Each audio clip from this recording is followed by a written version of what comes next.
नमस्कार, आप देख रहे हैं आवाज इंडिया, देश की भरोसेमंद आवाज। मैं हूं पिंकी। खबरों का सिलसिला शुरू करने से पहले आइए नजर डालते हैं आज की हेडलाइंस पर। इंडिगो का बड़ा संकट, उड़ानें ठप, देश भर में हजारों यात्री फंसे। गोवा नाइट क्लब में भीषण आग, मालिक मैनेजर पर एफआईआर, 25 की मौत, बड़ा एक्शन। गोवा के नाइट क्लब आग हादसे में 25 की मौत, प्रियंका चतुर्वेदी ने सुरक्षा पर उठाए सवाल। बाबरी मस्जिद स्मारक पर नया विवाद, मुर्शिदाबाद के बाद हैदराबाद में भी बनेगी बाबरी मस्जिद। और सीतापुर में रविवार को भी खुलेंगे स्कूल, एसआईआर प्रक्रिया के लिए बीएसए का बड़ा आदेश। इंडिगो का उड़ान संकट लगातार छठे दिन भी जारी है। रविवार को पूरे देश के प्रमुख हवाई अड्डों पर इंडिगो की उड़ानें प्रभावित रही। दिल्ली के इंदिरा गांधी अंतर्राष्ट्रीय हवाई अड्डे पर यात्रियों की लंबी कतारें देखी गई।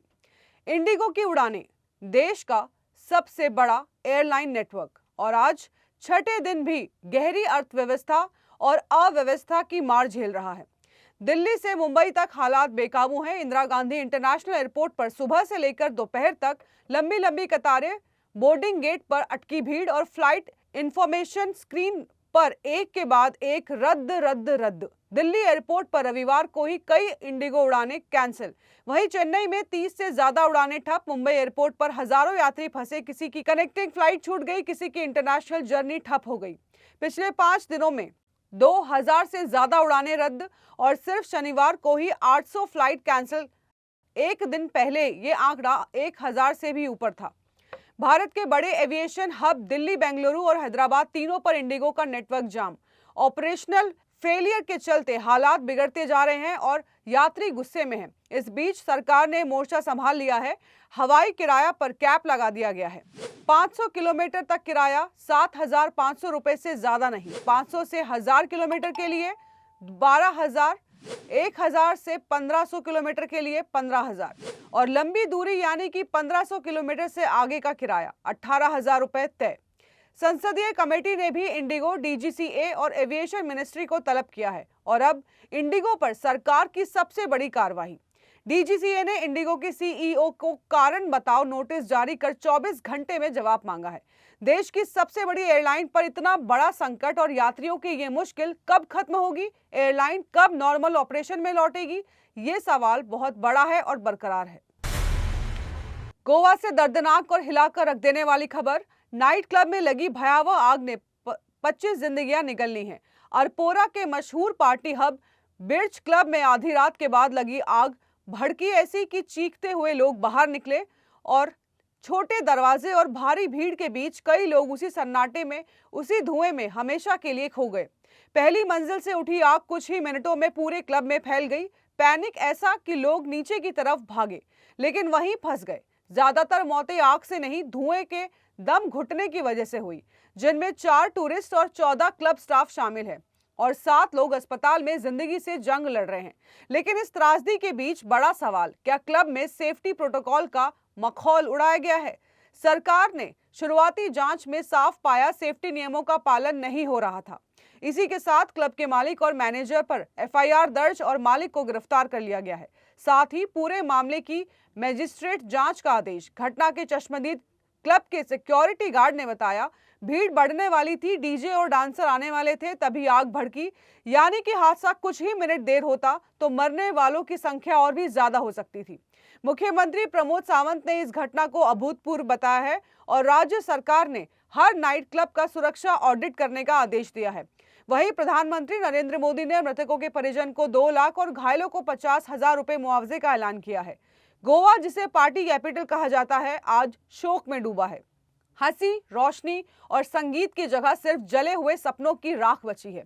यह सिर्फ एक हादसा नहीं, ये एक चेतावनी कि लापरवाही की आग किसी भी पल जिंदगी को निगल सकती है। गोवा के अरपोरा गांव में लोकप्रिय night club Birch by Romeo Lane में शनिवार रात लगी भीषण आग ने 25 लोगों की जान ले ली है। 25 लोग मौत के घाट उतर गए, जिसमें 4 टूरिस्ट और 14 स्टाफ सदस्य शामिल है।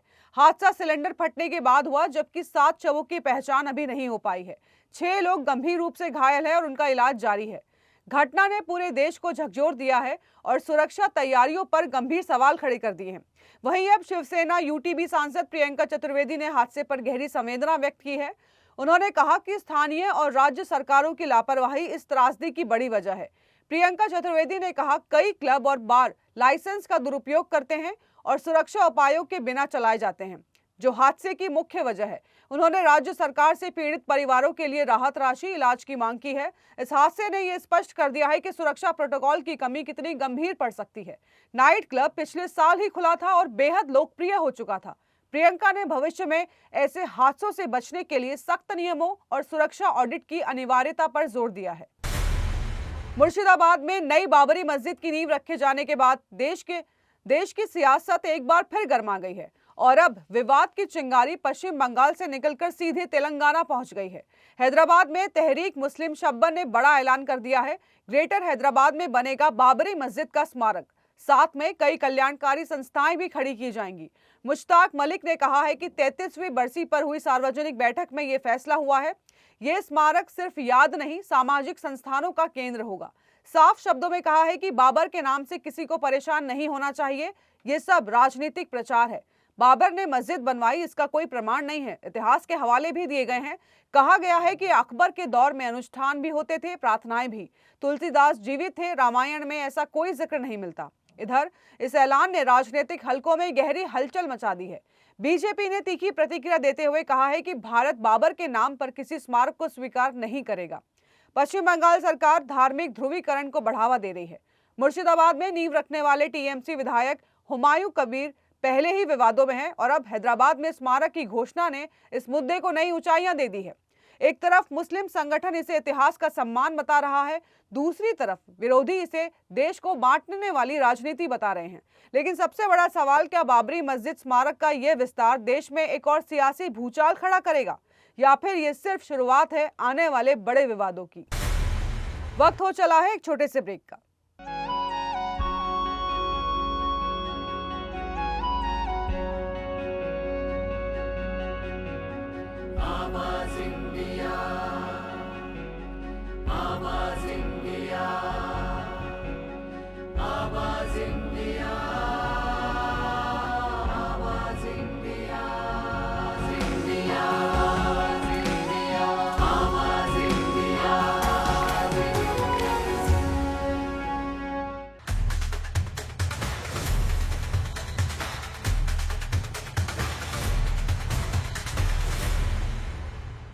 ब्रेक के बाद आप सभी का स्वागत है। बढ़ते हैं अगली खबरों की ओर। यूपी के सीतापुर से एक बड़ी और चौंकाने वाली खबर, रविवार को भी स्कूल खुलेंगे। जी हां, जिले के बीएसए ने आदेश जारी कर दिया है कि सभी स्टाफ को रविवार को भी स्कूल में मौजूद रहना होगा।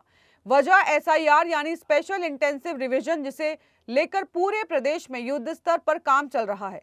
डीएम के निर्देश पर बीसीए अखिलेश प्रताप सिंह ने साफ कह दिया है कि मतदाता पुनर्निरीक्षण 2025 को हर हाल में समय पर पूरा करना है।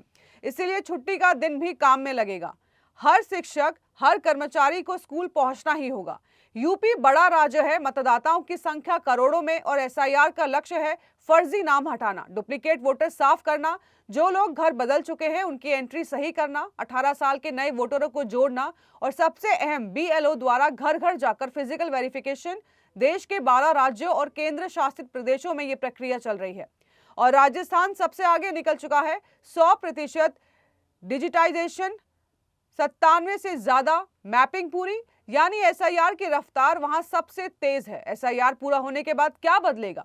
सबसे पहले फर्जी वोटिंग पर लगाम, एक ही व्यक्ति कई जगह वोट डालने का खेल खत्म, मृत और बाहरी मतदाताओं के नाम हटेंगे और चुनाव प्रक्रिया पहले से कहीं ज्यादा साफ, पारदर्शी और भरोसेमंद होगी।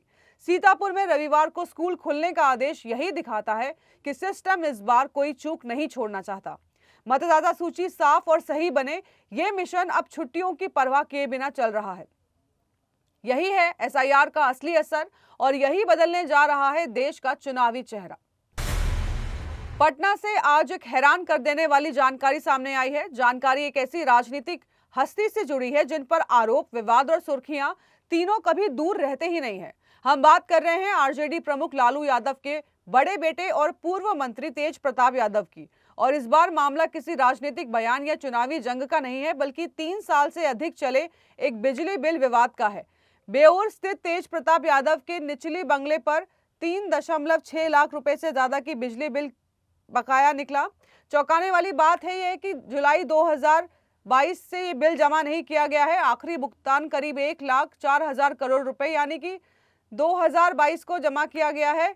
मीटर चलता रहा लेकिन बिल जमा नहीं हुआ। बिजली कंपनी के रिकॉर्ड में साफ लिखा है कि 3 साल में बकाया बढ़ते बढ़ते 3,24,000 से ज्यादा पहुंच गया और उस पर 23,000 रुपए से ज्यादा का फाइन भी जुड़ गया है। यानी कनेक्शन पोस्टपेड, मीटर चलता रहा, बिल बढ़ता रहा लेकिन कार्रवाई शून्य। अब सबसे बड़ा सवाल जो बिहार का हर उपभोक्ता पूछ रहा है, क्योंकि बिजली विभाग के नियम कहते हैं सिर्फ 25,000 रुपए बकाया होते ही तुरंत कनेक्शन काट दिया जाता है, तो फिर तेज प्रताप यादव के बंगले पर 3 लाख से ज्यादा बकाया होने के बावजूद बिजली कैसे चलती रही? क्या नियम सिर्फ आम लोगों के लिए है? क्या नेताओं के लिए कोई खास छूट है या फिर ये विभाग की गंभीर लापरवाही है? इतना ही नहीं, पूरे बिहार में करोड़ों रुपए के बकाये से बचने के लिए स्मार्ट प्रीपेड मीटर लगाना अनिवार्य किया गया था, लेकिन तेज प्रताप यादव के घर पर अब तक का पुराना पोस्टपेड मीटर ही चालू है। क्या ये भी अनजाने में हुई गलती है या विशेष व्यवस्था पर इस पर जवाब किसी के पास नहीं है। अब बिजली कंपनी हरकत में आई है और रिकवरी की तैयारी भी है, लेकिन 3 साल तक कोई कार्रवाई क्यों नहीं हुई? ये सवाल अब पटना से लेकर पूरे बिहार में गूंज रहा है। तेज प्रताप की हार के बाद ये नया विवाद उनकी परेशानी और बढ़ा रहा है। बिहार की राजनीति में फिर एक नया तूफान उठने वाला है। जयपुर में रविवार सुबह सेना की दक्षिण पश्चिम कमान द्वारा पूर्व सैनिकों की वीरता, बलिदान और साहस को समर्पित ऑनर रन मैराथन का शानदार शुभारंभ हुआ। मुख्यमंत्री भजन लाल शर्मा ने अल्बर्ट हॉल से मैराथन को फ्लैग ऑफ किया और इसे शहीदों के सम्मान का प्रतीक बताया। उन्होंने कहा है कि सेना की बहादुरी और अनुशासन के कारण देश सुरक्षित है और युवा पीढ़ी को इससे प्रेरित होना चाहिए। मैराथन के फ्लैग ऑफ समारोह में दक्षिण पश्चिम कमान के general officer commanding in chief lieutenant general Manjinder Singh तथा पूर्व नौसेना अध्यक्ष एडमिरल माधवेंद्र सिंह भी मौजूद रहे। पूरा परिसर छावनी की तरह सख्त सुरक्षा में बदल गया। बड़ी संख्या में सेना के जवान, धावक और आयोजन दल तैनात रहे। इस आयोजन ने देश में देशभक्ति और अनुशासन का अद्भुत माहौल बना दिया। मैराथन को 3 श्रेणियों में बांटा गया है, जिसमें 21, 10 और 5 किलोमीटर की दौड़ शामिल है। सुबह 6 बजे शुरू हुई 21 किलोमीटर हाफ मैराथन में इंडियन आर्मी के धावक धर्मेंद्र पुनिया ने 1 घंटा 3 मिनट 10 सेकंड के समय के साथ पहला स्थान हासिल कर लिया है। 10 किलोमीटर रेस में बनारस की धाविका नीता पटेल ने 33 मिनट 11 सेकंड में जीत दर्ज की। 5 किलोमीटर श्रेणी में पूर्व सैनिकों, युवाओं और फिटनेस उत्साहितों का उत्साह देखने को मिला। आयोजन को लेकर जयपुर ट्रैफिक पुलिस ने विशेष यातायात व्यवस्था लागू करते हुए बसों और भारी वाहनों को वैकल्पिक मार्गों पर डाइवर्ट किया। सीएम भजन लाल शर्मा ने कहा कि राजस्थान वीरों की धरती है और ऐसे आयोजन समाज में देशभक्ति की भावना को और प्रबल करते हैं। वक्त हो चला है एक छोटे से ब्रेक का।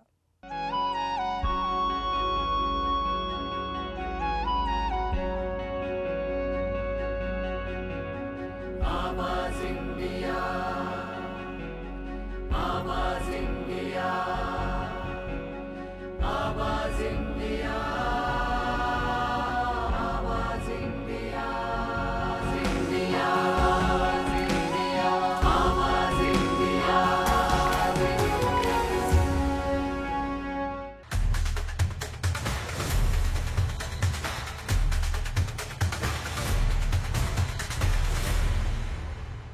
ब्रेक के बाद आप सभी का स्वागत है। बढ़ते हैं अगली खबरों की ओर।